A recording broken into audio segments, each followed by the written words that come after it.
चलिए जानते हैं आज देश और दुनिया की सिलेक्टेड काम की और महत्वपूर्ण 25 बड़ी खबरों को सिर्फ 10 मिनट में। पर अभी तक आपने इस वीडियो को लाइक नहीं किया है तो लाइक कर दें और इस चैनल को सब्सक्राइब भी कर लीजिए।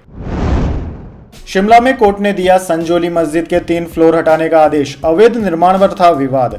जी हां दोस्तों, हिमाचल प्रदेश के शिमला में संजौली इलाके की अवैध मस्जिद निर्माण को लेकर कोर्ट का फैसला आ गया है। कोर्ट ने मस्जिद के 3 फ्लोर हटाने का आदेश दिया है। कोर्ट ने कहा है कि मस्जिद प्रधान की देखरेख में 2 महीने में निर्माण हटाना होगा। वहीं कोर्ट ने स्थानीय निवासियों का आवेदन खारिज कर दिया। कोर्ट ने कहा कि नियामक और उल्लंघनकर्ता पहले से ही मामले में पक्षकार हैं। दरअसल दोस्तों, शिमला के संजौली में जो 5 मंजिला मस्जिद बनाई गई है, वहां पुरानी छोटी मस्जिद की जगह एक अवैध इमारत खड़ी कर दी गई है। आरोप है कि इस मस्जिद को बिना किसी मंजूरी के 5 मंजिल तक बनाया गया है। चलिए जान लेते हैं अगली खबर। बंगाल में 10 साल की बच्ची का शव मिला। परिवार बोला दुष्कर्म के बाद हत्या हुई। भीड़ ने चौकी फूंकी। अधिकारियों को बंधक बनाने की कोशिश भी की। जी हां दोस्तों, पश्चिम बंगाल के साउथ 24 परगना के जयनगर में शनिवार सुबह 10 साल की बच्ची का शव मिला। परिवार ने बच्ची से दुष्कर्म के बाद उसकी हत्या का दावा किया है। स्थानीय लोगों ने आरोप लगाया कि बच्ची 4 अक्टूबर की शाम से लापता थी, लेकिन पुलिस ने एक्शन लेने में देरी की। घटना के विरोध में लोगों ने महिषमारी पुलिस चौकी पर आगजनी की। भीड़ ने पुलिस पर पथराव भी किया। एक पुलिस अधिकारी ने बताया कि लोगों ने चौकी के बाहर खड़े कई वाहनों में भी तोड़फोड़ की। लोगों का आक्रोश देख पुलिसकर्मी पुलिस चौकी छोड़कर भाग गए। इसके बाद इलाके में भारी पुलिस बल तैनात करना पड़ा। पुलिस ने भीड़ को काबू करने के लिए आंसू गैस के गोले छोड़े। लोगों ने घटनास्थल पर एसडीपीओ और अन्य पुलिसकर्मियों को बंधक बनाने की कोशिश भी की। चलिए जान लेते हैं अगली खबर। प्रधानमंत्री मोदी बोले, हम बटेंगे तो बांटने वाले महफिल सजाएंगे। कांग्रेस का मकसद बांटो और सत्ता में रहो। वे दलित आदिवासियों को अपने बराबर नहीं समझते। दरअसल दोस्तों, प्रधानमंत्री मोदी ने शनिवार को महाराष्ट्र के ठाणे में एक रैली को संबोधित किया। यहां पर उन्होंने कहा कि कांग्रेस और उनके सहयोगियों का एक ही मिशन है, बांटो और सत्ता में रहो। हम बटेंगे तो बांटने वाले महफिल सजाएंगे, जश्न मनाएंगे। कांग्रेस अर्बन नक्सल गैंग चला रही है। उन्होंने आगे कहा कि वे सोचते हैं कि अगर हम सभी एकजुट हो जाएंगे तो देश को बांटने का उनका एजेंडा फेल हो जाएगा। कांग्रेस की सोच शुरू से ही विदेशी रही है। अंग्रेजी हुकूमत की तरह कांग्रेस परिवार भी दलित, पिछड़ों और आदिवासियों को अपने बराबर नहीं समझता है।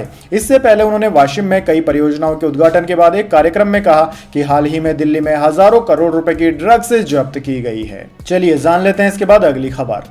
प्रधानमंत्री मोदी ने किसान सम्मान निधि की 18वीं किश्त जारी की। 9.4 करोड़ से ज्यादा किसानों के खाते में ट्रांसफर किए गए 20,000 करोड़ रुपए। जी हां दोस्तों, प्रधानमंत्री मोदी ने 5 अक्टूबर को प्रधानमंत्री किसान सम्मान निधि की 18वीं किश्त जारी कर दी। इस बार पीएम मोदी ने महाराष्ट्र के वाशिम से 9.4 करोड़ से ज्यादा किसानों के खाते में 2-2 हजार रुपए की किस्त भेजी है। 18वीं किश्त के रूप में कुल 20,000 करोड़ रुपए से अधिक की राशि ट्रांसफर की गई है। वहीं इस योजना के तहत महाराष्ट्र के 91.5 लाख किसानों को 2,000 रुपए से ज्यादा का सीधा लाभ मिला है। इस योजना के तहत सरकार 20,000 रुपए की 3 किश्तों में किसानों को हर साल 6,000 रुपए देती है। दोस्तों, पहली किश्त अप्रैल जुलाई के बीच, दूसरी किश्त अगस्त नवंबर और तीसरी किश्त दिसंबर मार्च के बीच में जारी की जाती है। चलिए जान लेते हैं अगली खबर। हरियाणा में कांग्रेस को 44 से 54 सीटें, बीजेपी 19 से 29 पर सिमटी। 10 साल बाद कांग्रेस सरकार के आसार, रीजनल पार्टियों को हुआ नुकसान। जी हां दोस्तों, हरियाणा में विधानसभा चुनाव की वोटिंग खत्म हो चुकी है। 8 अक्टूबर को पता चलेगा कि बीजेपी यहां जीत की हैट्रिक पूरी करेगी या 10 साल बाद कांग्रेस की सत्ता में वापसी होगी। इन सवालों का जवाब जानने के लिए दोस्तों आपको 8 तारीख का इंतजार करना होगा। लेकिन दोस्तों, इस वक्त आ गए हैं एग्जिट पोल के नतीजे, जो बता रहे हैं कि कांग्रेस हरियाणा में सरकार बनाने जा रही है। एग्जिट पोल की माने तो बीजेपी को महज 19 से 29 सीटें ही मिलती दिखाई दे रही है, जबकि कांग्रेस को 44 से 54 सीटें मिलती दिखाई दे रही है। दोस्तों, आपको बता दें, हरियाणा में बहुमत का आंकड़ा 46 सीटों का है, यानी कि जो भी पार्टी 46 सीटें जीत जाती है वह अपने दम पर सरकार बना सकती है। चलिए जान लेते हैं अगली खबर। नसरुल्लाह के बाद अब हिजबुल्लाह का नया चीफ भी खत्म। इजरायली हमले के बाद नहीं हो पा रहा है संपर्क।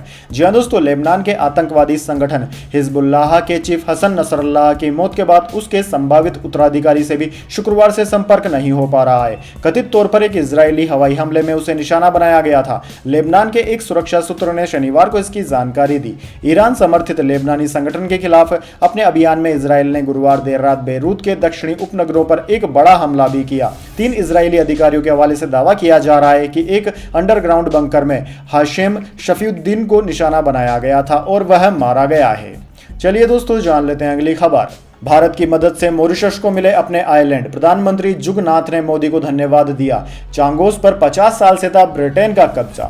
जी हां दोस्तों, ब्रिटेन से चांगोस द्वीप हासिल करने के बाद मॉरिशस के प्रधानमंत्री प्रविंद जुगनाथ ने भारत सरकार और प्रधानमंत्री मोदी का धन्यवाद दिया है। उन्होंने शुक्रवार को सोशल मीडिया पर लिखा कि सभी साथी देशों ने उपनिवेशवाद के खिलाफ लड़ाई में उनका साथ दिया है। मीडिया रिपोर्ट्स के मुताबिक चांगोस द्वीप को लेकर ब्रिटेन और मॉरिशस के बीच लगभग 50 साल से विवाद चल रहा था।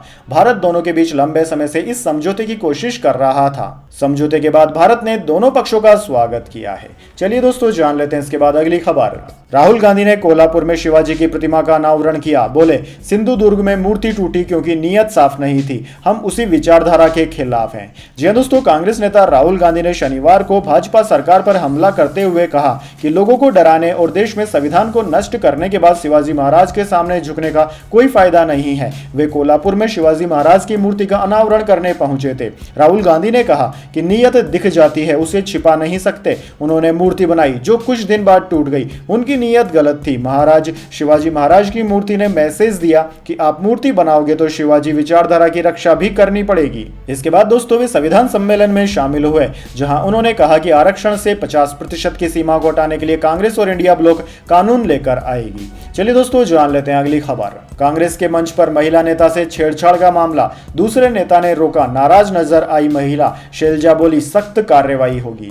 जी हां दोस्तों, हरियाणा में कांग्रेस के मंच पर महिला नेता से छेड़छाड़ की गई है। इस दौरान वहां खड़े दूसरे नेता ने इसे रोका। छेड़छाड़ से महिला नेता बहुत असहज और नाराज नजर आई। जिस वक्त यह घटना हुई, रोहतक से कांग्रेस सांसद दीपेंद्र हुड्डा भी मंच पर उस वक्त मौजूद थे। घटना का वीडियो सोशल मीडिया पर वायरल हो रहा है। यह वीडियो 3 सितंबर को नरनौद में हुई रैली का है। जहां छेड़छाड़ हुई वह मंच कांग्रेस के उम्मीदवार जस्सी पेटवाड़ का था। कांग्रेस ने यहां से शैलजा के करीबी समर्थक अजय चौधरी की टिकट काटकर हुड्डा ग्रुप से जुड़ी जस्सी पेटवाड़ को दी है। चलिए दोस्तों, जान लेते हैं इसके बाद अगली खबर। ईमानदारी से कहूंगा, संघर्ष चाहे यूक्रेन में हो या पश्चिम एशिया में, असर तो पड़ता है, जयशंकर ने जताई चिंता। जी हां दोस्तों, भारतीय विदेश मंत्री एस जयशंकर ने दिल्ली में आईसी सेंटर फॉर गवर्नेंस द्वारा आयोजित सरदार पटेल व्याख्यान में शिरकत की और अपने आगामी पाकिस्तान दौरे का भी जिक्र किया। उन्होंने ईरान, लेबनान और इजराइल के बीच चल रहे संघर्ष पर भी चिंता जताई। विदेश मंत्री ने कहा कि मध्य पूर्व के हालत वाकई में चिंताजनक है, जिसका असर हम सब पर भी पड़ेगा। उन्होंने कहा कि मैं आज ईमानदारी से कहूंगा, चाहे वह यूक्रेन में संघर्ष हो या मध्य पूर्व एशिया में संघर्ष, यह अस्थिरता के बड़े कारक हैं, चिंता के बड़े कारक हैं। मुझे लगता है कि भारत सहित पूरी दुनिया इसके बारे में चिंतित है।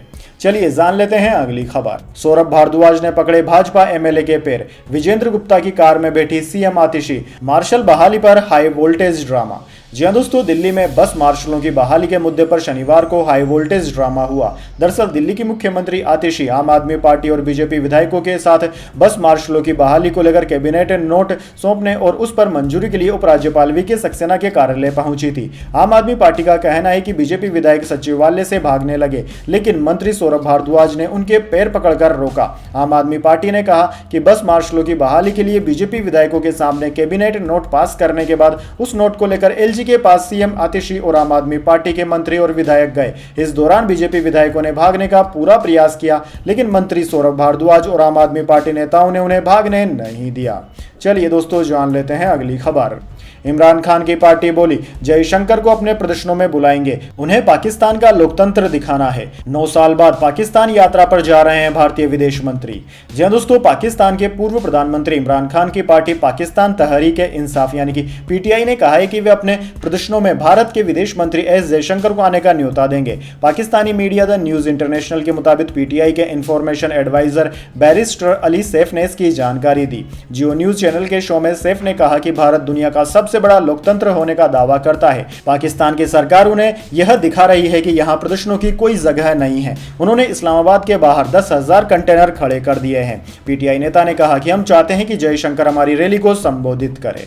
चलिए दोस्तों, जान लेते हैं अगली खबर। पाकिस्तान में जबरदस्त हंगामा, इमरान खान के समर्थकों ने घेरी संसद, सुरक्षा बलों ने की फायरिंग। जी हां दोस्तों, पाकिस्तान की राजधानी में कानून व्यवस्था की गंभीर स्थिति देखने को मिल रही है। जेल में बंद पूर्व प्रधानमंत्री इमरान खान की पार्टी पाकिस्तान तहरीक इंसाफ के समर्थकों ने अपने नेता की जेल से रिहाई और न्यायपालिका की स्वतंत्रता की मांग को लेकर इस्लामाबाद में बड़े पैमाने पर विरोध प्रदर्शन किए। पुलिस ने कड़ी सुरक्षा व्यवस्था के बीच प्रदर्शनकारियों पर आंसू गैस के गोले दागे, सभी राजमार्गों को अवरुद्ध कर दिया गया, मोबाइल सेवाओं को निलंबित कर दिया और धारा 144 लागू कर दी है। दोस्तों आपको बता दें, पीटीआई ने दावा किया है कि रेंजर्स कर्मियों ने इस्लामाबाद स्थित केपी हाउस में जबरन घुसकर केपी के मुख्यमंत्री अली अमीन गुंदापुर को गिरफ्तार कर लिया। यह गिरफ्तारी उस वक्त हुई जब वे अपनी पार्टी के विरोध प्रदर्शन का हिस्सा बनने के लिए राजधानी पहुंचे थे। चलिए दोस्तों जान लेते हैं इसके बाद अगली खबर। मुझे किसी से कोई शिकायत नहीं, मतदान के बीच बबीता फोगाट का आया बड़ा बयान। जी हां दोस्तों, हरियाणा विधानसभा चुनाव 2024 के मतदान के बीच में बीजेपी नेता बबीता फोगाट का बड़ा बयान सामने आया। दरअसल दोस्तों, चरखी दादरी में बीजेपी नेता और पूर्व पहलवान बबीता फोगाट ने कहा कि मैं बस इतना कहना चाहूंगी कि लोकतंत्र के इस महापर्व में सभी को बढ़ चढ़कर हिस्सा लेना चाहिए और वोट करना चाहिए। मुझे किसी से कोई शिकायत नहीं है। कोई भी कभी भी किसी भी पार्टी में शामिल हो सकता है। हो सकता है कि उसने यानी कि विनेश फोगाट ने पहले ही पार्टी में शामिल होने के बारे में सोच लिया हो। हर किसी का अपना फैसला होता है। वहीं दोस्तों, बबीता फोगाट से जब पूछा गया कि क्या उनके पीछे कोई षड्यंत्र था, आप पहले भी यह कह चुकी हैं। इस पर उन्होंने कहा कि विनेश खुद कह रही थी कि उनका प्लान 2032 तक खेलने का था। जिस खिलाड़ी का 2032 तक का खेलने का प्लान था, उससे पहले कोई भी उसको राजनीति में लेकर आ रहा है तो वो साफ तौर पर दिख रहा है।